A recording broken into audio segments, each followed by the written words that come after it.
All right. We're gonna do some reading today. I've got my display capture here. Just give me a second while I resize this.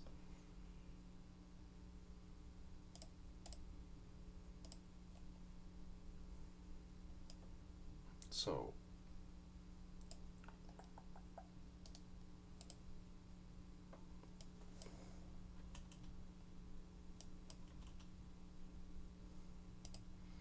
all right. So this is what I wanted to read today with you. I am super interested in this economic assessment of systems analysis of evolvable lunar architecture that leverages commercial space capabilities and public private partnerships. Now, this is a document that was put out in 2015, and I have been following it. I find it extremely interesting, and so I just like to read it with you. The study team was Charles Miller from Next Gen Space LLC and Alan Wilhite Consulting. Uh, Also, the other names you see here, you can find the document. I'll put it in the links. So we've got the table of contents here. I'll just quickly go through. We'll have the study assumptions, the technical analysis, the life cycle cost estimates, managing integrated risks, mitigating business risks, and public benefits. So let's just start at the top.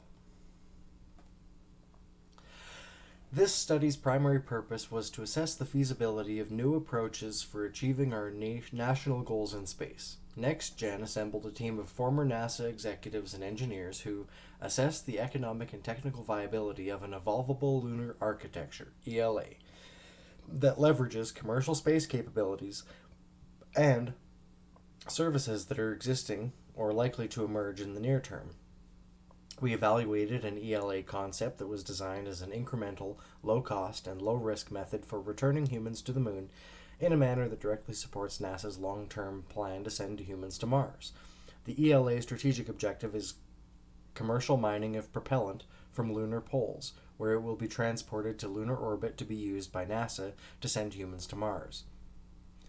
This study assumed A, that the United States is willing to lead an international partnership of countries that leverages private industry capabilities, and B, public-private partnership models proven in recent years by NASA and other government agencies. Based on these assumptions, our analysis concludes that, based on the experience of recent NASA program innovations, such as the COTS program, a human return to the moon may not be as expensive as previously thought. America could lead a return of humans to the surface of the moon within a period of 5 to 7 years from authority to proceed at an estimated total cost of about $10 billion, plus or minus 30%, for two independent and competing commercial service providers, or about $5 billion for each provider using partnership methods. America could lead the development of a permanent industrial base on the moon of 4 private sector astronauts in about 10 to 12 years after setting foot on the moon that could provide 200 MT of propellant per year, metric tons, in lunar orbit for NASA for a total cost of about $40 billion, plus or minus 30%. Assuming NASA receives a flat budget, these results could potentially be achieved within NASA's existing deep space human spaceflight budget.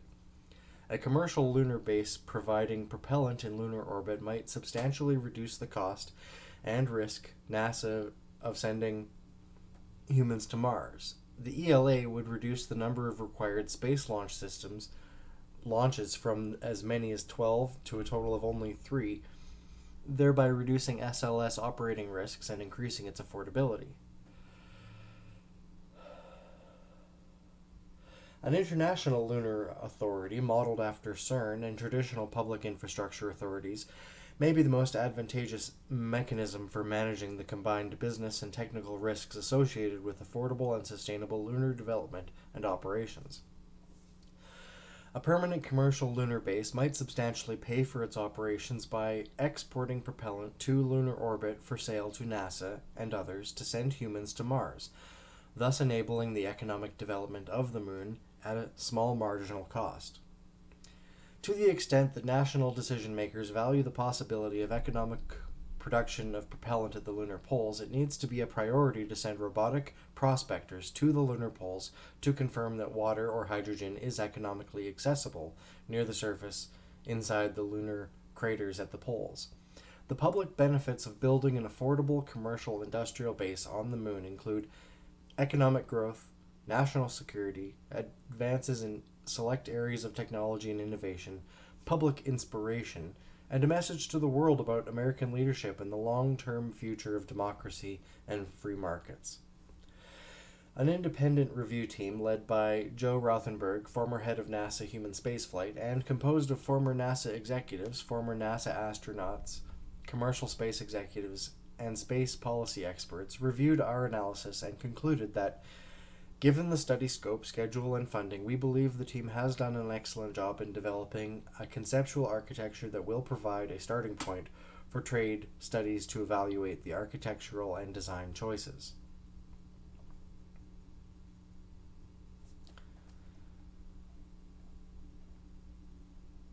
So, study assumptions. The primary economic research question of this study was, could America return humans to the moon and ultimately develop a permanent human settlement on the moon by leveraging commercial partnerships within NASA's existing deep space human spaceflight budget of $3 to $4 billion per year?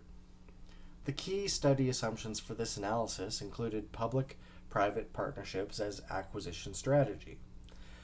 A significant purpose of this study is to assess the utility of public-private partnerships, specifically the proven Commercial Orbital Transportation Services, COTS, and ISS, Cargo Resupply Services, CRS model, for private sector lunar development. These approaches have now been proven to be effective at significantly reducing costs. While the focus of this study was on returning humans to the moon, these same methods could be used for alternative destinations. In the last decade, NASA has transitioned from a government-owned and operated cargo delivery system to the International Space Station to a privately owned and operated cargo delivery system with multiple competitors. NASA achieved this major transition by creating a public-private partnership. Instead of a traditional acquisition approach, NASA used a linked two-part acquisition strategy summarized as follows. Number 1, NASA first signed Funded Space Act Agreements, FSAAs, with significant investments by both NASA and industry to demonstrate new system-level capabilities that did not exist before. This program was called COTS. The NASA CRS program used FAR, Part 12, commercial terms, firm fixed price FFP contracts to acquire cargo delivery services after the partners had proven they had the capability in COTS. The result was successful development of two brand new launch vehicles, SpaceX's Falcon 9 and Orbital Antares. The new American ISS cargo delivery spacecraft, Dragon and Cygnus, at costs much less than was possible using traditional acquisition approaches. These two acquisition tools, the FSAAs and the FFP FAR Part 12 commercial terms contract, were critically linked. In this specific situation, each element worked together to achieve all of NASA's objectives. Further, NASA analysis demonstrates that the FSAAs saved NASA many billions of dollars as compared to traditional NASA development approaches. These successes have helped NASA quickly replace critical functions previously provided by the Space Shuttle at a time of significant budget constraints. Cost savings from the COTS CRS acquisition model. In 2010, NASA conducted a study that compared SpaceX's actual cost to develop the Falcon 9 and Dragon spacecraft against what NASA's cost model predicted it would cost using traditional cost-plus methods under Federal Acquisition Regulations, FAR. Using the NASA AF cost model, NAFCOM, NASA estimated it would have cost NASA $3.977 billion to develop these systems using traditional contracting methods. The reported SpaceX cost was $443 million, which would be an 89% or 8-to-1 reduction in costs over NASA's estimated cost for the traditional approach. Policy history of COTS and CRS. The CRS program was created in the aftermath of the Columbia incident by the Bush administration as the Commercial Crew Cargo Program. However, COTS was created later in 2005 by NASA Administrator Mike Griffin. Griffin decided to use NASA's Other Transactions Authority, OTA, to fund development of commercial systems in a much more streamlined manner. Griffin explained his thinking about how this integrative strategy to the NASA JSC Oral History Project. The question was how to get that started. In my view, a good way to get that started would be to make available to successful commercial developers the government market, and even to provide them a little bit of seed money. Using the in-QTEL model, one could achieve valid public purposes with a little bit of public money while not corrupting the market. The way we structured it, according to what I had in mind, was through Space Act agreements which themselves would be competed for. The idea was that we would make available milestone payments to companies who were working in their own private goals to develop space transportation systems. If they met milestones of interest to us, and we published what those milestones were, then they would get payments. We would not be involved in reviewing the designs or the development practices of the companies involved. They would have to bring the products to market in their own way, in their own time, by their own means, according to their own standards. I think everybody knew that the industry had reached a maturation point where the technical and managerial skills to develop commercial spaceflight capabilities were out there, and that what was lacking was any form of market. No matter how you cut it, the initial market was going to have to be government.